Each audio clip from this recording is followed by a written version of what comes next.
2 o'clock on the East Coast in New York City. It's 11 o'clock in the morning in California. It's Wednesday. It's time for Freedom Watch on FoxNews.com as part of our Strategy Room productions. In this show, we talk about what the government has done to take your liberty and your property away and how we can be aware of it and prevent it from happening in the future. And I am so happy because we're doing something different right now. We are simulcasting with the one, the only, the great Alex Jones on Alex Jones Radio. So, Alex, as you welcome me to Alex Jones Radio, I welcome you to Freedom Watch. All right. Little gremlin in there. We'll get it taken care of. Is his mic up, dude? You got remote up? Can you hear us, Alex? Yes, we're doing something experimental here. Yes, Houston. Cape Canaveral hears you. Okay, New York hears you loud and clear. Welcome to Freedom Watch, Alex. What are you talking about today? Just how hundreds of mainstream news articles a week are saying there is a new world order, a global government. It will be run by the very banks that are collapsing society by design, and we will pay carbon taxes to them. Here is Time Magazine, headline, New World Order, and they say a new bank of the world will rule the United States. Here is the Financial Times of London, and now for a world government is the headline. They're openly announcing that the banks will rule the planet and will pay our carbon taxes to them for the phony global warming. And I just had a state rep on confirming the modern militia movement document, MIAC, saying Ron Paul supporters, libertarians, anybody with a Ron Paul bumper sticker are dangerous terrorists, that the North American Union doesn't exist, that anybody that talks about freedom or liberty issues is basically an evil terrorist. So we're exposing the New World Order here, Judge. I appreciate what you're exposing, and Ron Paul, whom you just mentioned, will be on Freedom Watch with me in about 20 minutes. I must tell you that there was a time when the types of things that you are warning against was not discussed openly and publicly.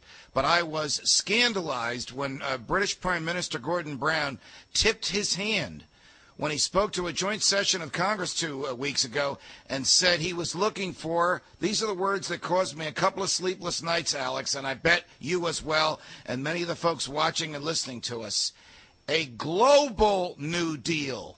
Now, what under the sun is a global New Deal unless it consists of the type of thing that you have just warned against, in which American taxpayers will be enriching banks and banks will be deciding what we can pay, but it will be happening irrespective of the boundaries of the United States of America and other countries as well?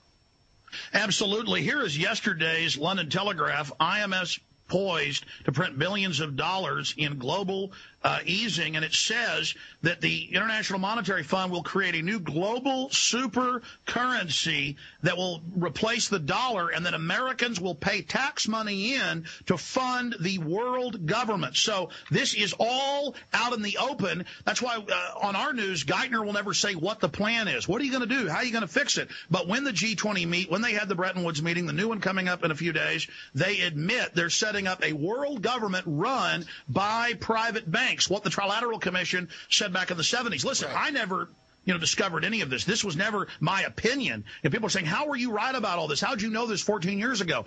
I was reading IMF, World Bank, United Nations, RAND Corporation, Council on Foreign Relations documents where they said, and the SPP documents that Judicial Watch sued and got a few years ago, right, they were going to use a financial meltdown to bring in the North American Union, the new transatlantic agreement to merge that with the European Union. We are already deep into this merger, right, and it's all over the foreign press. Let me raise your blood pressure a little bit more, Alex, because this also, what I'm now about to discuss with you, raised my blood pressure.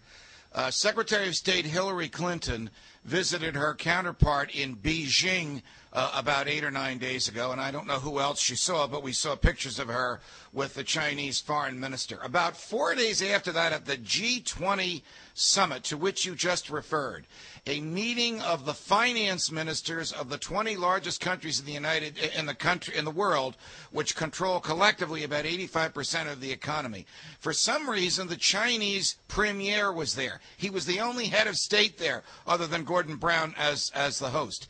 And the Chinese premier, before the G20 started, gave an interview to one of the international press and said he's seriously worried about whether the United States will be able to meet its obligations. He Yes. calculated that the Chinese government itself, or government-supported enterprises supported by the Chinese government, has purchased in excess of $1 trillion in American securities. So what do you think Hillary said to him? Do you think she toned down what he said and it was going to be worse before she got there? Or do you think she caused him to say that in the first place by whatever she whispered into his ear in Beijing?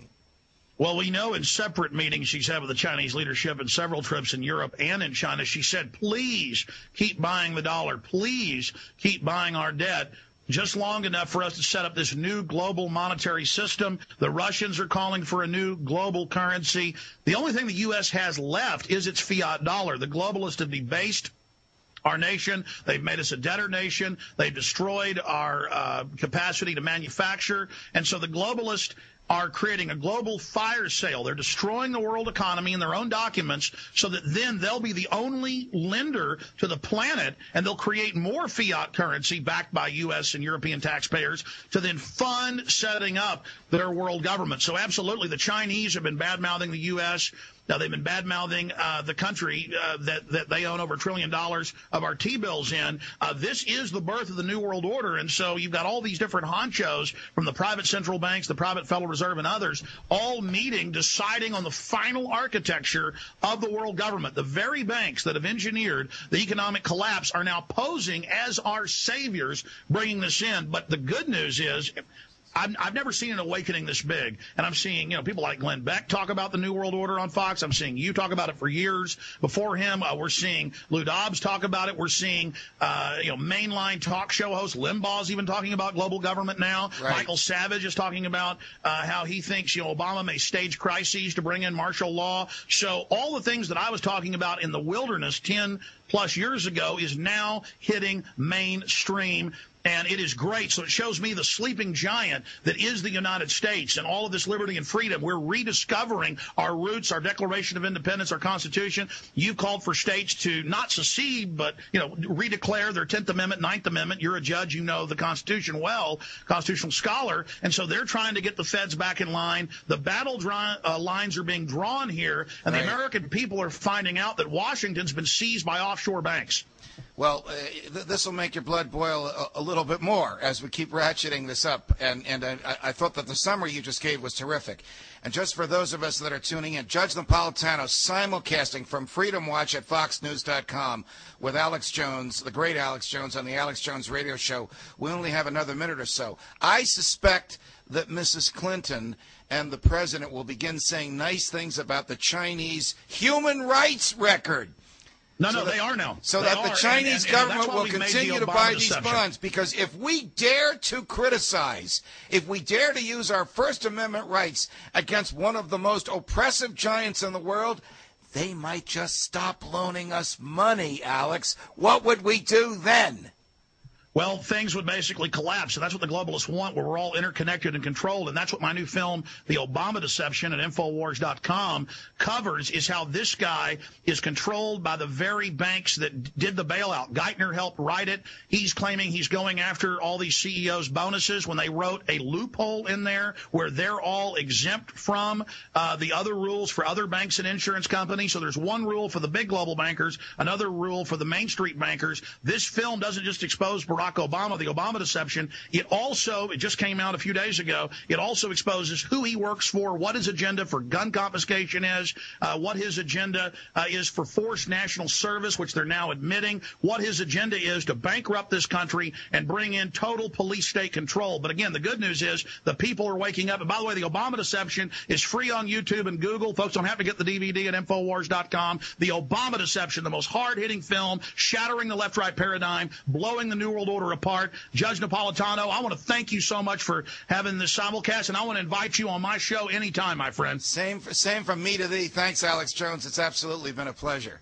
That, of course, was first time with our experimentation with simulcasting two shows. And before we get to our guests here in Freedom Watch, who have joined us and are ready to weigh in, Thomas Jefferson wedded the natural law to American law in the Declaration of Independence when he wrote that our rights are inalienable and come to us from our Creator.